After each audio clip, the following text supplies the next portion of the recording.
Hi everyone, welcome to day 26 of my 100 day challenge. Today we'll be solving one of the most asked data analyst interview question.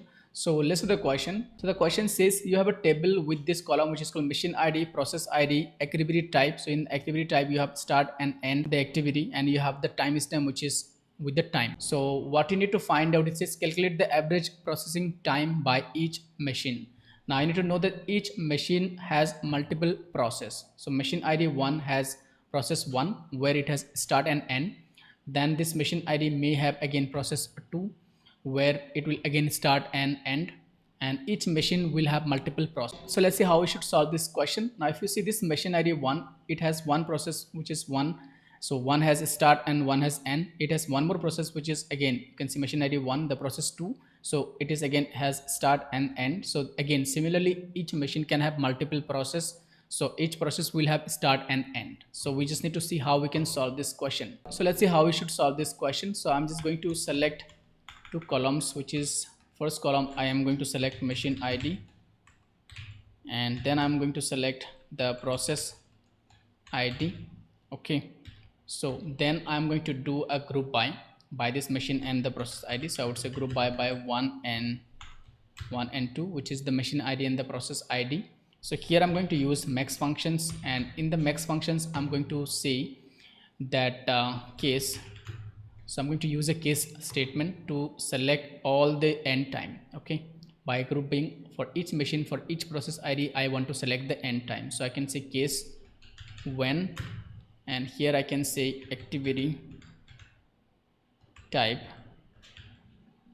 equals end. Then what I want is time stamp. Okay,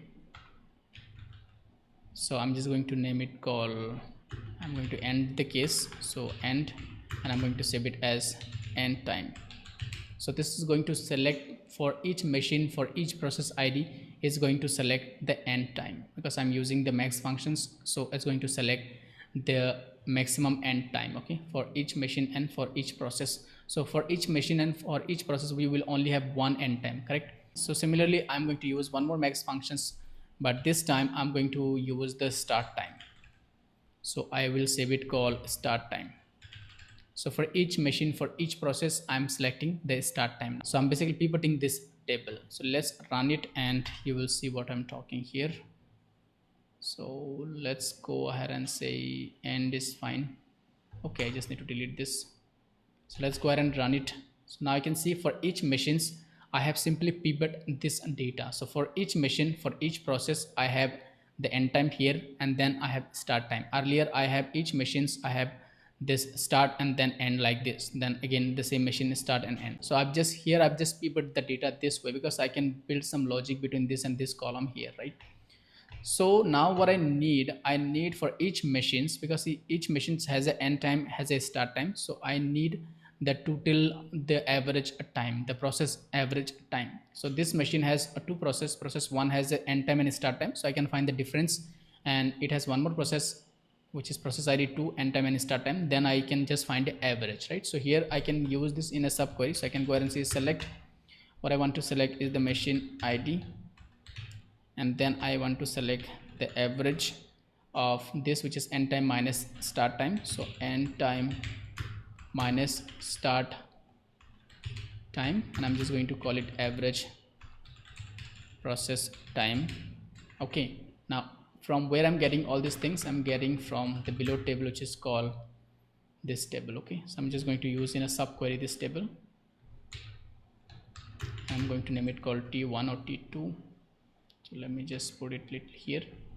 Now I will need to do a group by here. So just if you see this table, I will do a group by this machine ID, then I can do an average on this two column, right? So I will find the difference, then I will do average on this column. So I can say group by 1, which is machine ID. Okay, I can just use this machine ID. So let's kind of run it, and we will have each machine and the average process time. So machine ID 1, it has the average process time of 5 minutes, and this machine ID 2, which has the average process time of 6.25 minute. So if you want to verify it, you can just click here, you can just check.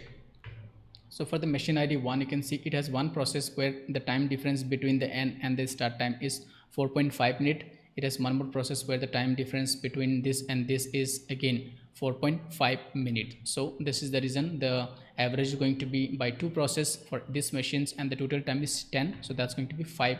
So if you want to solve this question, you can check the video descriptions where I have added my GitHub link from where you can download this dataset.